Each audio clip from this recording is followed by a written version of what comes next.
Bon début de semaine partout bozo na biso na monde Mombimba na Kinshasa topé libanda mboka topé sibino mbote. Merci pour la fidélité et confiance. Bon mais ça na kopé ça na magazine na bino Kindoki politique émission d'actualité politique to analyse kana bino longo politique émission le bandi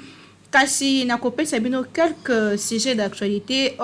ezali na ordre du jour. Tozali bongo na président de la République ya Botswana o azali kozela ma awa mokolo lelo lundi 15 mars akokutana na homologue na ye président ya RDC Félix Antoine Tshisekedi Tshilombo ezali visite de travail tokokutana mikolo ezali koya pona koyesa bino ba détails sur visite ya président ya Botswana et puis na parlement kuna rentrée parlementaire ya session en mars c'est ça mokolo lelo session efongwami na ba enjeu ya minene makasi mingi penza investiture ya gouvernement Sama Lukonde o ezozela makino lelo et semaine o ba bisi biso que eza confirmé gouvernement ekobima pour na magazine na biso to pour na émission na biso mokona lelo Kindoki politique nazanga moko te na plateau naza elongo na mwana mboka Lokota la Mbanzi Toto Robert azali bongo coordonnateur ya mouvement force citoyenne tozani longo na ye tokosola mwa mingi na o etali bongo ba actualité politique toko maniola toko analyser toko commenter mona mboka Toto mbote na yo mbote mama journaliste boni santé santé ezali malamu nako bakisa muke na présentation na yo lobi nazali coordonnateur ya mouvement force citoyenne mais nazali pe cadre ou babenga kalaka na kati ya parti politique mouvement pour les renouveaux ou mbami na mwana mboka Clément Kanko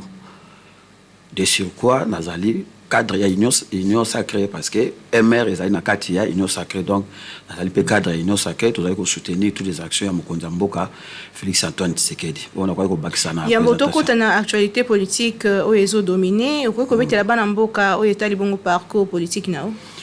Oui, ce qui n'a pas na moi muke parti politique loko la jeune surtout biso to kola ki mingi na période oyo démocratie ye na mboka donc to ba démocratie na mboka na ba ne oyo Mobutu azalaki mokonzi alors tango posa ya démocratie ki na mboka biso nyoso tango wana lokola to lingaki mingi makambo ya MPRT to salaki presque biso tout to ko benga biso di ba membre sympathisant ya IDPS on a tout ça qui na université après na politique vraiment active na ki kubanda musala politique et pas ya honorable Roger Lumbala on a na transition na tant gouvernement za ki implique 4 na sala ki na Roger Lumbala comme conseiller et pas gouverneur Équateur après l'élection en 2006 tu vois ki elongo na mwana mboka Clément Kanko ko tia parti wa bengi MR nde yango to sala ko évoluer dango tilelo. Bonjour pour évoluer, bien plus vous en cas union sacrée, mais les lots oyo, to continue à sujet du jour pour jour, 15 février 2021, 15 mars 2021, un mois, jour pour jour depuis mon amboka Jean-Michel Sama Lukonde azala nommé le premier ministre. Bino bolobaki que FCCK chez Bandé côté ba blocage mais un mois déjà depuis ba nomaye na no gouvernement e banité bandungu ezobima makambo belé zoyo kana que ba blocage ezoza na kati ya union sacrée auto to kanisa ki ekozala peto ba blocage wane uti wapi puis eza epona nini mama esika bato bazangi makelele ya mikembike ezanga raté surtout tango zali kotanga union sacrée ezali nini ezali bato bauti gauche ou bauti droite ou bauti na centre to sangani donc bato na bato bazana ba caractère pe ba façon na bango bauta ki nango bisika bozali alors o ba benga ka gestion des ambitions ezala la facilité tango esika bato bazali o alinga diriger moi makambo mikemike ezali mais na sagesse o mokonza mboka azala kanango na kanisi d'ici là nyonso eko le kanango malamu okanisi que sima ya ko bimisa gouvernement union sacrée ko résister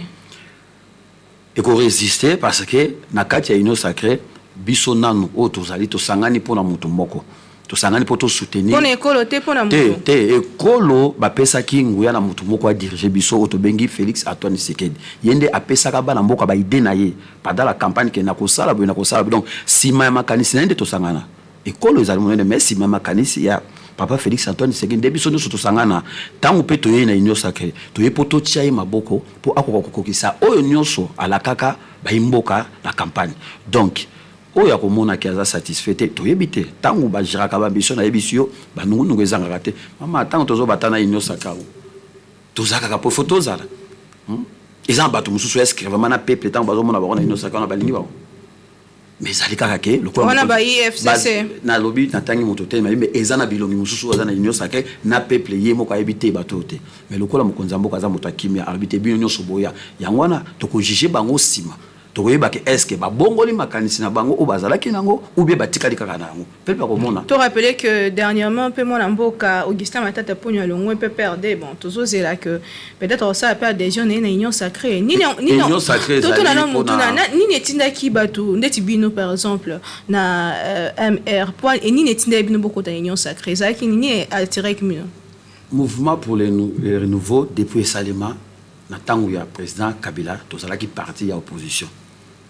donc tozala ki na opposition tozala ki longo bongo na bango te alors tango pe moko o tozala ka na opposition o to bunda na ye pour lelo mama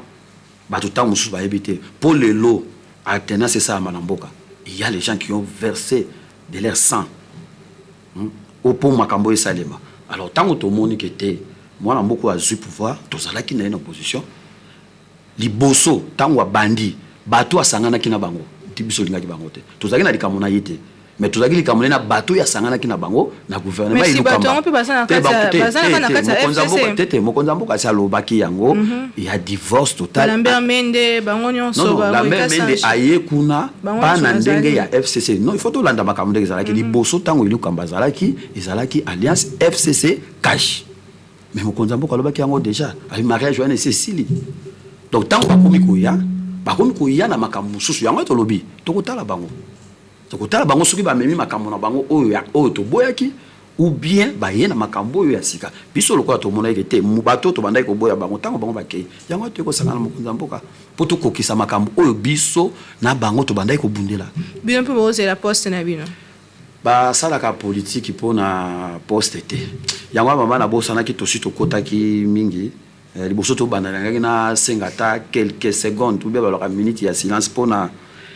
na moment au tozal eza na batu moko mibale o ba uti kotika biso o bazala ki très important pona Congo et pona biso batu ya Équateur tozana honorable Iseke Manga na honorable Henri Thomas Lokondo yango na ko lo ba soki to ko ata minute muke pona ko kanisa mémoire bana mboka wana parce que na moment oyo il y a un moment de tout ça qui n'a pas ça na bango na kanisi moko ba yebi makanisi ndenge Henri Thomas Lokondo zali ko bunda ba yebi ndenga bandaki ko manyola makanisi na ye mais mboka ko zanga ye mais molimo ne sike zali pe ma kinga bino bayi mouvement citoyen bosi bo gérant wapi pour ceux qui ba pesi bino gérance le salani to sito gérant wapi na lolenge ya ba institution na lolenge ya ba poste oui na lolenge ya ba poste na gouvernement ya ministre Sami Badibanga tozalaki na ministère moko ya coopération nationale coopération internationale to apportaki eloko ya makasi te pona nini gouvernement wana kasi na biso to yebi isalaki mikolo pelete donc en 3 mois na ebité soki ni dango to ko sala mais biso ba cadre belé to sala ba bisika belé ngayo yo nazala ba le belé comme conseiller na gouvernement d'Équateur na mbala mususu pe na Gérard régie financière Équateur donc to sala bisiko to sala ki mais pona siko biso to sala politique pona poste te to sala politique pona na tango mokonza mboka azana makanisi ya malamu lelo to komona ata to zoloba ba ligne zo bouger ndenge mboka ezo kama masiko eza mboka ndenge kama ki liposo ni échanger makambo ebele mama na nazo ebisa yo to tengela bana mboka po ba yeba peut-être biso to yebi na nte ebele mais dirigeant a solo la kalokola militante loko nde bato bazo yeba yango te si mwana mboka nyonso tout peuple nyonso alingaki ke na tongo lelo mokonza mboka Félix azui bokonzi lobi na tongo amoni sani na ye etondi mbisi etoni mapa kasi lelo 2 ans déjà nzokande na kokoloba no lisese moko soki muto aza maladi azobela wana papa Tshisekedi muto andako yebisa biso soki tovandi alobi namonaka mokolo na kozwa pouvoir bato bakoyinanga biso papa po anabi pui parce que zwa soki muto azobela soki babandi opesekisi est-ce que malade esila Ils sont progressifs. Merci beaucoup. Il faut que ça capte. Oh, biso ku tant to kolaka. To bande ko ibake so. Kasi progressivité en haut. Biso to ibaka ke soki muto. Voilà maladie ya cancer. Biso to ibaka ke soki muto azobela. Ba peso kisi. To bande ko boka ba kisi poto ndo ba ke no ah. Nazaki na ko to malamu. Tango na melizu kisi, na yo kisu na komi maladie, makasi. Nzokande ezali ko mema o vers kobika. Mokonza Félix azo pesa kisi. Tozela ba résultat. Tu crois pour ba résultat na to mona, il faut combien d'années? Ah mais on doit attendre. Mao Chine a bien le père de la nation chinoise. Atika Chine de Katika Chine. Mais à Pesaka, coup de pouce. Natanga Mao Chine est à l'autre. Chine, si je ne me trompe pas, Chine est parmi la première puissance mondiale, même financièrement. Mais Mao Atika Robomote, mais à Salakani, à Pesaka Go, au Babenga Elan, à Ibanamboka, retour son hommage, Salabo et Salabo. C'est comme le lot. Papa, toi qui n'as pas de toi qui n'as pas de baba to bakeba bomela biso mboka tozali kana mboka ka élément moko population ti siko non zelo cité lenga blo échanger ozo na lobi na yo tozo pesa traitement tozo pesa traitement na tous les domaines justice nyonso tozo na ko pesa eloko moko simple tango biso to utaka to ba biso nyonso parce que to s'engage kana likambango to votaka constitution en 2006 biso to salaka campagne pour na oui to voter oui donc na tango to salaka campagne pour na oui to ndimaka gratuité. J'ai vu ça 10 ans à na pouvoir, bah c'est la gratuité. Tout ce qui est le maman on a 10 ans. Na bola ko lo baba lo baraba to 18 ate, bah ça des mandats 10 ans. Mon colonie bah ça gratuit enseignement. Or, ce qui ba bandaka yango, mais ba petite ba photo amike toujours on a tout to arranger parce que mutu mo lobité que gratuité on le les a parfait mais au moins le président il courage abi otokende. Na mabaku nango une année to kobongisa 2 ans to bosa et na promettre d'ici 5 ans na kanisi ba biloko amike to bonde ça la tena bino eloko wana moko surtout que na misusu siko 10 ans na babanda kata yango te poane et c'est ngozate le maman yo mon année première ndo futa minerval ata balobi oui est vraiment parfait amike mais to bandi nano Lubandi na gratuité de l'enseignement justice to que nazo biso ko makambo belé ezo bouger makambo belé ezo bouger oyo mona mboka fait et puis et ko bouger lisusu makasi au moni na kanisi c'est question c'est session zokota ta tout na session ba réforme makasi ezali oyo nde yango moni tout ça la biso votera na 2006 to votera ba votera président na deux tours bino tout na on te po ba longola po ni ba tcheka biso ba votera président na tour moko donc bino ka sango ezaka nango na effet pour na nini to kana ke to votera président deux tours yo lobité ba votera tour moko bino kona tu yango bomemboka tout ça ba réforme yango siko tout ça ngali kamba réforme le lot ouverture il y a session parlementaire il y a mois de mars parmi ba points où ezali accès ba point ils allaient déjà calé et ça bon ba réforme et ça peut likambo etali bon ko constater nouvelle majorité parlementaire mais la nouvelle majorité parlementaire on a peu question ils allaient ceux qui par le gouvernement est bimi et que batu baza satisfait et bon raison on a comme soit té et ça déjà mutuna et puis likambo ba réforme au tozo lobela c'est non bino réforme il faut ils la wapi et si kanini et puis qu'on soit combien de temps. Merci maman journaliste. Au moins na gestion eloko tout tozalaka na trois sortes ya ba projet tozana auto bengaka à court terme tozana auto bengaka à moyen terme na auto bengaka à long terme donc na siko immédiatement awa na yo tozana to tangela yo na seni loi électorale yo zomona ngo eza malamu to koma tumso mona peuple a voté na yé peuple a voté mais tout na simane Cyprien na tia mwasi na yé Cyprien misa tout mona na yé yemoko azali atiki na yé mais nulle part epekisa mi te to yolobi réforme c'est-à-dire que tant to sala ki loi to kanisa ke te to tchabo mais tant to moni ba bi yo okolobe pekisa mi te yo bi bato musu bazali peuple a yebi te peuple a voté par exemple monsieur X ale monsieur X atiki mwasi na tu vois mwasi wana ou bien mwana wana sala ne campagne ta yebi peuple te il va travailler pour la peuple wana et ça ba réforme to kei makamto na ndolo bano ya élection à deux tours moni Congo leader moko national ya mboka mobimba te azate Congo ezali mboka moko ezali lelo to na 26 provinces il faut ba alliance au mona tango histoire ezali clair au mona Lumumba azalaki kotoyo mais au mona tango suna Katanga azaki na mutu moko des zones sendwe ali na ye au mona tango suna Équateur azaki na mutu moko boy c'est Lumumba bimi leader national mais au moni ba élection ba tour ko sa suma be au mona président de la République ba bima ba 32% na classe total en suma na bima 32% à la classe il faut doubler. Or, il y a mon conduit à l'unga qui a yébi pour un bandar au salabon. Et ça va réformer tout le sala. Mode ya ko voter président aseni et ça va réforme donc la réforme ezali ebele oyo session oyo il faut vraiment et ça la makali yango tokoyeba sikoyo tokoyeba ndenge nini majorité wana ekelami sikoyo parce que eye sikoyo bato mosusu oyebi bato mosusu baye na union sacrée wana nga azali cadre union sacrée papa tiki natangaka kombo na ye mingi po tokoli na école na ye anayebisa so alobi balle des chauves na ete so banda koyoka ngo abite tika bango to bakati suki bayaka feti mais suki na bango ebima tokoyeba bango mingi baye wana ebelo ni babangi obelo babangi mokonzi mboka azalaki clair na discours na biso soki na majorité te tokeleka na ba élection anticipée on est banque si bon mingi a calculé déjà 5 ans na li déjà 2 ans ce qui va ken anticiper na kuzonga soute po ebele bazarna est-ce que mbongo peut organiser ba élection parce que au bec dans 30 jours so ba dissoudre le parlement il faut que l'élection ça et kozala bongo soki loi maman soki loi alobi ke soki ba dissoudre le parlement 30 jours ba cette élection mais loi be finance a bi côté ba kozomba 30 jours wana ba crédit ezalaka et ba kozo soki to komi na niveau wana et même bongo to bangaka to bangaka to lobana bongo le loso esalami par exemple na opesa parce que la constitution prévoit mokonzi mboka par exemple azuli kama mboka ko fait constitution lobini il faut organiser l'élection président sénat au sala intérim apana tamoko to bosko to na na kaona mboka uta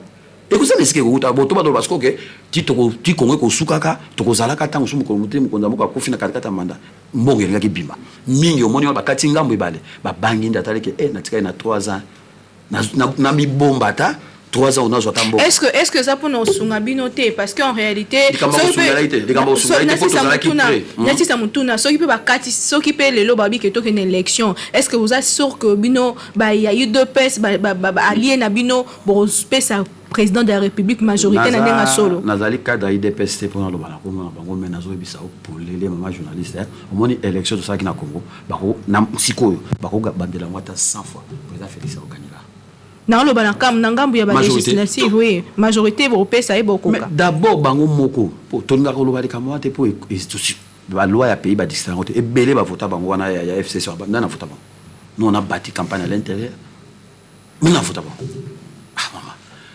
yebinde que ceux qui va zongisi sous élection na seni réformé c'est ça le problème seni ou réformé ba to ba so ba te et bele bazan to bo to tanga ba ku ba zonga te to gagner sans problème na zo biso que to gagner sans problème ya ngomoni mo konta ba clairement au cas où to kena nini anticiper mais fallait ba tika ngam to kena anticiper ba oui le cas ça quoi ils promettent parce que le bo c'est un peu pour récompenser bango boza makasi récompenser j'espère. Si, qu'on récompenser les alliés politiques. Qu'on récompenser veut dire quoi? C'est clair. Tant que bato bazana ba député na bango, il faut bazala na ministre na bango. Là c'est clair. On n'a pas le choix à l'élection ça mais bon. Mais qui récompenser qui to boy le loto ba notanga ba komo to que devant justice. Et amutu muso matana yemo ko ka sonite ke bazo se sous ministre. Na yemo ko sans que ba lo bana bato va batali que no yozo nga sous ministre. Mais on te dit clair, ton parti azana ministère moko, pesa mutu muso il y a pas de jeunes kuna parti na. Il y a pas d'autres personnes car yom toi maele moko. C'est ça notre problème. To boy ko pesa bango te mais bango dete bilongi mususu na mamo ateka kandunda na mamo asala ka pêche na bana ka badingi somo na bilongi ona te mais comme tout monsieur parti na otia c'est ça problème te donc vous osez la changement et ça émission Kindoki politique toujours continuer toza bongo na monsieur Lokota Lambanzi Toto Robert azali coordonnateur ya mouvement force citoyenne moko ya bayi union sacrée na tozo manyona moi o etali actualité politique ya mboka na biso monsieur Toto lelo oyo mbutu koti na kabo ba politique opinion ezaya côté les ma depuis ba avec ba lobai kara likambo ya élection on dirait que bino bayi union sacrée bozana ba na ba plan B bolingi penza élection te ba misu ba bimisi likambo recensement ba misu ba bimisi makamba ba réforme yo na ngambu na yo réaction no eko yozalani bon maman journaliste ndego lobi union sacrée ezali ensemble ya ba parti na ba mouvement ngai na koloba na kombo ya parti mususte mais le la cadre union sacrée tango to kuta na lisanga soki basengi cadre na cadre apesa makanisi ngana zana nga pour makanisi avec ponanga biso na mouvement citoyen na biso toza pona makanisi avec la constitution ekosimba matana 0, nangote constitution ezo prévoir élection dans 5 ans élection ça dans 5 ans ba bazolo ba recensement exact na bango pona ni bazolo ba bongo po omoni bato bazolo ba yango tozo isa bato belé bozolo ba makambo bozoyi ba makambo bozolo ba te soki na bo sanité na 2014 ou 2015 mokonzi mboka autokende azaka na plan A na ye makambo yo lobio anomaka ko to mutu moko soki lumano na onip na ye mais to bimaka na balabala bato bakufa bato boyaka ngo bongo soko to ndima ko pana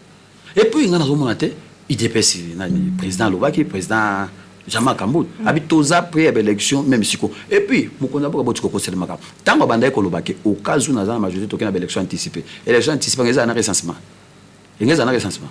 bon boche mambo recensement et ça makambo susu élection makambo susu to ko sala élection na date on est payé recensement ou pas si et puis même mokonzi recensement o ba nommé alobi ko sala recensement na 2 ans na délai normal d'ici 2022 aussi ça recensement na to ko lier na biso recensement d'élection to voter kana baka d'électeur on a parce que tout on a besoin il faut aussi là na bato belé faut kenam pe bazana bel oyi bato bazo ba idée wana eza bato FCC ya bato FCC to que l'état simple ceux qui va pousser l'élection donc ba député belé oyo ba FCC ba tika ba député ba sénateur on ba tika ba sénateur na bo baza ba sénateur musu ba bimé na ba bureau wana ba détruire ba entreprise publique comme salaire ba pesi ba ondeur et on a makambo ze belé mais tout ça to soutenir mokonzi mboka azala ki na choité élection ele ka ki ndenge le ka ki wana mais mingi baza wana ba uta ko gérer faut tout na ba gérer même ba entreprise publique ba saki ba boma ki yango et bato wana bango nde ba sénateur bango nde ba député est-ce que bato bo bilo bilo tika na ba poto ke na bango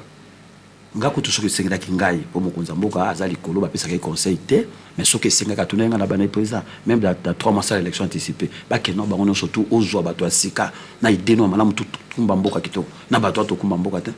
bato bazoyela ba poste bato ba makamako mabeba ki na ko na FCC to kumba mboka ne to kotika la bango susu même pas un mois après élection etikali pour na 2023 scénario si mais mokonzi mboka étant le père de la nation ce qui a moniqué viva Covid parce que tout le bateau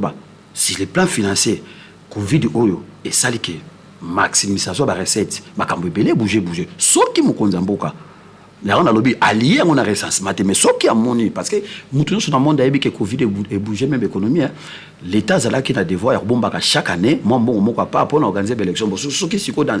2 ans Covid et ça la biso akoki ça ba recette habité na moni ta mususu bo pesa nga 3-4 mois pour ça élection Congo aussi kate mais peut-être le bandé que tout lien on a recensement mais le président peut avoir 6-7 mois bon que là ça la biso ce qui 2-6 mois Congo aussi kate kongisika kite mais soki mokonzi mboka amoni ke te vita musu be vibo ako expliquer peuple na ye na sengi bo akselanga ta mushota 3 mois 4 mois to bana na ba mboka na mesa to kosala mende ya koloba ke to kosala te photo recensé te bongo te soki pe besoin pe recensement c'est senti parce que moko pesa ka soni to va na mboka mobasa yango moni ba minembo ba tonso kende quelque part pe photo zo baka identité soki ngana yo to moni ke recensement ça biso 4 ans soki il biso 4 ans to sala tozeli tozala na choix te tokozela mende et kozala mieux mokonzi mboka a organiser l'élection na délai constitutionnel soki même na plan na ya ko tia recensement na mandat mususu to bana on bande parce que ba dongomis va profiter et mingi bazala bazo sepela ndep ça la bon papa tika obiso zona besoin na bango te to na besoin ba député belé ba sénateur belé ba gouverneur belé ba député provincial belé ba kende nanu to comme un dossier à souka to so que petit à petit vers la fin ya émission alelo Covid-19 vaccin AstraZeneca et kota ki namboka na biso mikoleleki ministre de la santé yambaki yango andimi kota alors que ailleurs déjà en Europe ne ba pays quoi na France na Danemark déjà ba effet néfaste banda ko yokana mais biso to ndimi ko zwango bon cadeau parce que ezaki don na lo ba cadeau te mais lelo oyo ba sursoir na no utilisation na yango makanisino eza penzani si makanisino eza mama otangi ministre mais faut tanga mokonzi mboka azali papa ya biso so ba congolais akoki kondima mokolo moko te eloko ya mabe eyela biso dede biso toza ba congolais moi oyo ezalaka epa na biso mayo biso omelaka yango dano amelaka te yango français amelaka te esengelaki ntango bapesi soki eloko esalaki par exemple mabe na mboka moko ntango mosusu environnement na bango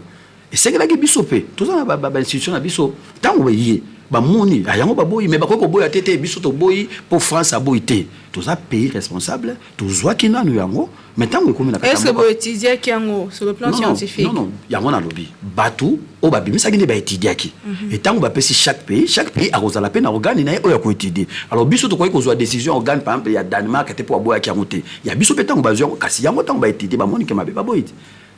après qu'on soit kozwango organe na biso tango étudier et puis c'est mon mboka rapport on habiter le quoi bino organe technique ngabo beza mabe bototika mais tu crois que défaire ya baninga te pour Danemark boyaki biso pe automatiquement to bengeza la responsabilité quand bien même bango pe bamona ki fallait biso pe to constater yango moni tango biso pe organe na biso et constater totika ngona no et to kotala sima ngana moni mabete to zalana ka ke te lokola France aboyi biso pe to boyi to a des pays indépendants to zana organe na biso tango azwaki yango bamoni yango batali babité tete biloko pe to moni aseke makabaninga balobaki to moni peza mosolo parce que ko sala mapeke o bango bamona biso moni na biso ngo ate to sa lango mais bango pe basa battu biso pe to battu mais to za ba pays mi balé non le corps humain zandenge mon côté en fait toujours vivre dans environnement mon côté bango baza na environnement mususu ba pays na bango eza na climat mususu biso la preuve ane même covid yango ya covid forme o eza pa na biso yango eza pa mususu ba France te ba covid wana malade biso banda ko bela belango biso to ba villageois to za ko bela belango lozuma makasa manga neno tcho to vandi donc covid 19 les autres ont aussi sango sinon yo il faut ton un vaccin il faut to côté na confinement en tant que cadre ils ont ce qui vaccin les ali testé mondialement OK et puis ba organe na biso confirmé il faut toter à bateau ba vaccin les lots bateau bazo baby samoura la bateau belé oyebi maman chaque fois qu'on go voyager soko bimaka di banda mboko omona soko za na passeport na yo soko za na billet d'avion na yo il faut za na mukanda moko ya jaune hein banda ko talo mona chaque voyageur mondial azaka na mukanda moko ya jaune oyebi tena mukanda pourtant bateau ngo ba baby sabatu mutu faut atuna ka bo mukanda ya jaune biso tout to kezaka na ngo pembeni tous les voyageurs tina na ngo zaka ni katina na ngo ba maladie otizaki ba maladie moko tango moko bimaka ba fièvre jaune ezalaka pe ba virus moko complication ba comment ko ba bo mutu no so pas voyager faut zwango ce qui va autorité médicale ba moni ki te vaccin fait pesa ma point trop boy dans bateau est-ce que vraiment vous croyez que mon konamboka ko linga azwa kaka vaccin pas bon bateau pas diriger bana parce qu'il faut que pour peuple zongo na facilité il faut ba conduire pe ba banda si bon konzi pas za muto ko zo ngai kutu na loba kana ba militant na ngai ba tsuki bandinga mpe boso na ko taba na pesinga kaka soki ba autorité médicale ya mboka na biso ba confirmer que ezali propre à la consommation toka ozwa émission esili kindoki politique ya mokona lelo question soka na gouvernement il kamba mobimba so il ba zo ba ministre ba se démarquer qui na cash e ko ko zanan ba ministre oyo bazana gouvernement il kamba ba o ba se démarquer qui na côté cash mama wana za mutuna makasi wana moko ministre premier ministre akoyeba pour tangi oyo exactement matata mais bazali belé. Merci beaucoup monsieur Lokota Lambanzi Toto Robert na ndenge ndima iko yana na mituni na biso j'espère que zamba liboso memba la sokate ngai pe na remercier bino ndenge boyambinga na plateau na bino makambo to solo lité mbala mususu soki mo ezali bo inviter nga na koya to sola totala pe évolution ya makambo ndenge zokende na kozanga te kozonga poto sola totonzi botonzi merci na bino bande ko na biso partout dans le monde kindoki politique na bino yango yo ekomi na suka tokutani lobby pona ko manyola ba actualité politique oyo koya mikolo ezali koyanga na bino to suki awa kasi na loba toujours kimi na bote na bino